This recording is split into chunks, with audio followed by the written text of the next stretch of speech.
അതിരാവിലെ കുഞ്ഞൻ എക്സാമിന് പോകുന്നതിന് മുമ്പേ ഉള്ള ക്ലാസ്സാണ് ഈ കാണുന്നത്. ഇന്ന് കുഞ്ഞൻ്റെ എക്സാമിൻ്റെ അവസാനത്തെ ദിവസമാണ്. യൂണിഫോമൊക്കെ ഇട്ട് കുഞ്ഞൻ പോകാൻ റെഡിയായി. അങ്ങനെ കുഞ്ഞനെയും കൊണ്ട് സ്കൂളിലേക്ക് ചെന്നു. തിരിച്ച് ഹോസ്പിറ്റലിലേക്ക് എത്തിയപ്പോൾ കാണുന്ന കാഴ്ച വിഷമിച്ചുറങ്ങുന്ന ബീവിയാണ്. മുഖത്ത് വിഷമം തളം കെട്ടി കിടക്കുന്നത് കണ്ടോ? കാര്യം വേറൊന്നുമല്ല, ഡിസ്ചാർജ് കയ്യിൽ നിന്ന് പോയി.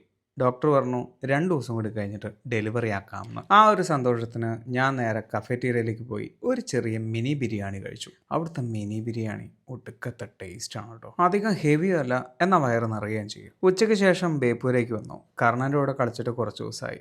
ഇന്ന് നല്ലൊരു കാലാവസ്ഥ ആയതുകൊണ്ട് കുറച്ചു നേരം അവനെ പുറത്തഴിച്ചു വിട്ടു. ആകെ ഏതാണ്ട് 2 മണിക്കൂറേ ഞാൻ ഉണ്ടായിരുന്നുള്ളൂ. പക്രുവിനെ ഞാൻ കണ്ടതേയില്ല. എവിടെയോ കിടന്ന് ഉറക്കാണ് കക്ഷി. ഇന്ന് അത്തം ആയതുകൊണ്ടുള്ള പൂക്കളാണ് കേട്ടോ ഇത്. അങ്ങനെ ഞാനും കുഞ്ഞിനും ഞങ്ങളുടെ പതിവ് ഹോസ്പിറ്റൽ യാത്രയ്ക്ക് തയ്യാറായി. അങ്ങനെ തിരിച്ച് ഹോസ്പിറ്റലിലേക്ക്.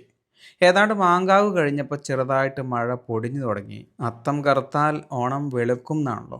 അതുകൊണ്ട് ഈ കറുപ്പ് വെളുത്ത ഓണത്തിന് വേണ്ടിയിട്ടുള്ളതാവാം എന്ന് വിചാരിക്കും. അങ്ങനെ കുറച്ചു നേരം മഴ തോരാൻ വേണ്ടി ഞങ്ങൾ കാത്തു നിന്നു. തിരിച്ച് ഹോസ്പിറ്റലിലേക്ക്. എല്ലാവർക്കും നല്ലൊരു ശുഭരാത്രി നേരുന്നു.